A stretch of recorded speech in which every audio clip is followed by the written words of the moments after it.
धर्म के पथ पर चलने वाले मेरे प्रियजन, आप सबको हमारे इस वीडियो में बहुत बहुत स्वागत है। दोस्तों, आज का जो ये वीडियो है, इसमें हम वेद का ईश्वर साकार रूप में है या निराकार रूप में है, इसी विषय पर बात करने वाले हैं। क्योंकि बहुत सारे आर्य समाज बाइबल की अब तक आलोचना इस प्रकार से किए हैं, यह कहते हुए किए हैं कि बाइबल का जो ईश्वर है वो वास्तव में निराकार नहीं बल्कि साकार रूप में है। तो मेरे प्रियजन, आज हम इस वीडियो में देखेंगे कि वाकई में क्या वेद का ईश्वर निराकार रूप में है या साकार रूप में भी है। क्योंकि आज तक जितनी भी आलोचना इन 200 साल के अंतराल में इन आर्य समाजवाद वालों ने की है हमारे बाइबल की, आज हम इनके वेद से ही जान लेंगे कि ईश्वर कैसा है। मेरे प्रियजन, इस वीडियो के आधार पर मैं किसी भी ग्रंथ का आलोचना या अपमान करना नहीं चाहता हूँ। क्योंकि देखिए, मेरा कोई भी उद्देश्य या मकसद नहीं है कि किसी भी धर्म या ग्रंथ का अपमान करूँ या आलोचना करूँ।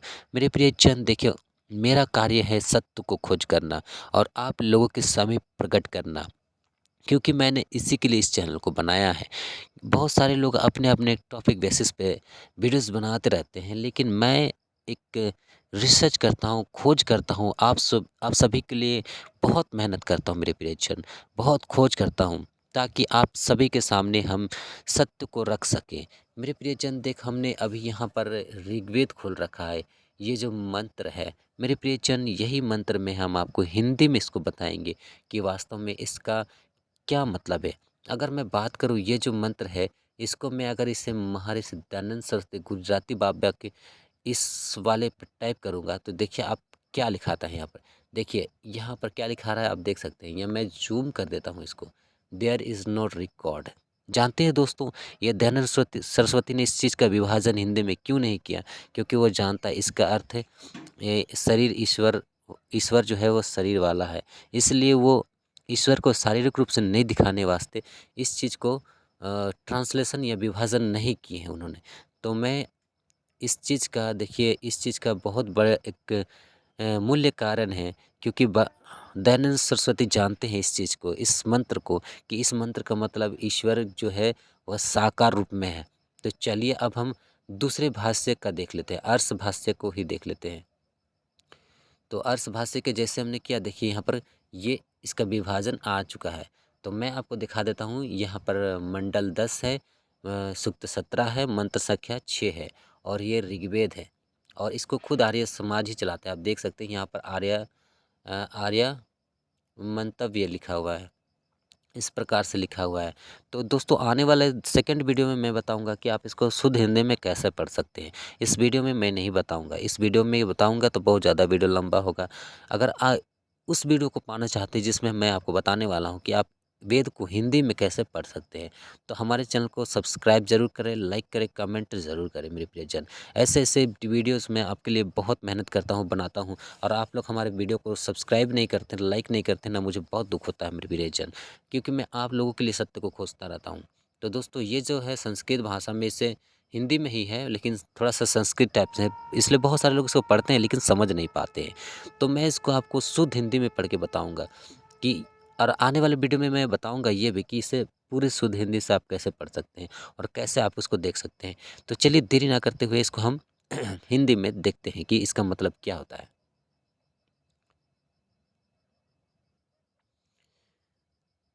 तो मेरे प्रियजन, हमने इसको हिंदी में कर लिया है।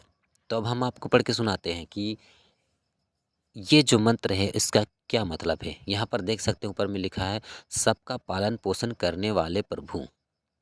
मेरे प्रियजन, हम लोग सबको ही जानते हैं कि सबका पालन पोषण करने वाला प्रभु कौन है। अब आगे लिखता है, मार्गों के प्रकट पथ में उत्पन्न होते हैं। अब देख लीजिए दोस्तों, प्रकट पथ में उत्पन्न होते हैं। ये मुख्य मार्ग मध्यम मार्ग है। वास्तव में यह मध्यम मार्ग अंतिम मंत्र का अभ्यतम पथ है। इस मार्ग को अंतरिक्ष मार्ग भी कहा जाता है क्योंकि यह अंतरिक्ष बीच में निवास करती है। अति जागृत और सबसे आत्म प्रेरणा के पास प्रभु की दृष्टि नहीं है। केवल वही जो युक्त विहार है वह प्रभु के दर्शन का हकदार है। देख लीजिए दोस्तों, अब ये लोग बाइबल की आलोचना करते हैं कि बाइबल का ईश्वर मनुष्य को दर्शन देता है। तो यहाँ पर बाइबल का ईश्वर जो है वो निराकार नहीं बल्कि साकार है। तो मेरे प्रियजन, बाइबल के उत्पत्ति उसका नहीं, दूसरा नहीं, पहला अध्याय उसका दूसरा पद में इस चीज़ का वर्णन है कि परमेश्वर का आत्मा जल के ऊपर मंडरा रहा था। तो इस चीज़ को वो लोग विरोध करते हैं कि देखो परमेश्वर जल के ऊपर मंडरा रहा था, तो वो निराकार कैसे हो सकता है, वो साकार है। तो मेरे प्रिय जन देख लीजिए, यहाँ पर प्रभु का दर्शन होता है लिख रहा है। तो देखिए वहाँ पर आत्मा का विषय लिखा हुआ है कि आत्मा जल के ऊपर मंडरा रहा था, ये थोड़ी लिखा है कि परमेश्वर जल के ऊपर मंडरा रहा था। तो आत्मा जल के ऊपर मंडरा रहा था, आत्मा तो हमारे शरीर में भी है, उसी परमात्मा का आत्मा है। ये भी मैं आपको बाइबल से बताऊंगा, आने वाले वीडियो में मैं ज़रूर बताऊंगा। तो यहाँ पर आप देख सकते हैं कि क्या लिखा, मैं एक बार फिर से आपको पढ़ के सुना देता हूँ। सबका पालन पोषण करने वाले प्रभु, आप समझ सकते हैं कि वो सृष्टिकर्ता जो पूरी सृष्टि की पालन पोषण करने वाला प्रभु है, वो मार्ग मतलब रास्ता होता है, रास्ता के प्रकट पथ में उत्पन्न होते हैं। अब देखिए प्रकट पथ में उत्पन्न होते हैं, उत्पन्न कैसे होगा? कहीं न कहीं अगर आप हमारे ईश्वर को शरीर वाले मानते हैं तो यहाँ पर भी तो ये शरीर वाले हो गए ना। और यही चीज़ को देखते हैं दोस्तों, महर्षि दयानंद सरस्वती ने इस चीज़ का रिकॉर्डिंग मतलब रिकॉर्ड नहीं किया, अभिभाषण नहीं किया इस चीज़ को। अब जैसे कि हमने आपको खोल के दिखाया था, तो महर्षि दयानंद सरस्वती जो खुद को वेद जो है, वेद का ईश्वर निराकार है, निराकार कहते रहते हैं। तो यहाँ पर आप देख सकते हैं कि उन्होंने इसका तो विभाजन ही नहीं किया। आप खुद से पढ़ सकते हैं, मैं एक बार आपको फिर से बता देता हूँ। ऋग्वेद मंडल 10 सूक्त 17 मंत्र संख्या 6, आप खुद से ऑनलाइन वेद क्रोम ब्राउजर के जरिए से खोल के पढ़ सकते हैं। तो मेरे प्रियजन, यहाँ पर आपने देखा कि वेद का ईश्वर कैसा है, साकार रूप में है, निराकार रूप में नहीं।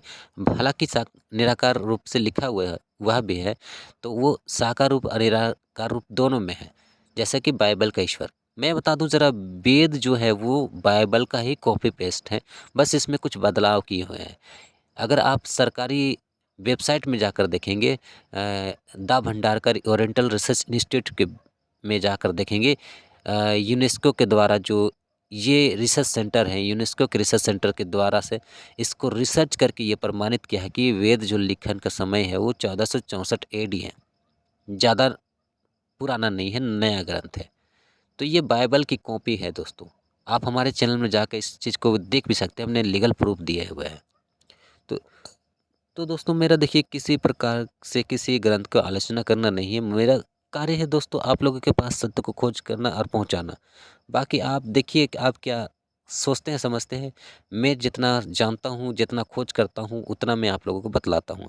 मैं आप लोगों के लिए मेहनत करता हूँ। अगर आप लोग हमारी मेहनत को समझते हैं, नए व्यूअर्स हैं, समझ रहे हैं, तो कृपया करके हमारे चैनल को ज़रूर से ज़रूर सपोर्ट करें, सब्सक्राइब करें, लाइक करें, कमेंट करें मेरे प्रियजन, ताकि ऐसे और भी जो हम सच है उसको आपके सामने खोज कर ला कर रख सकें।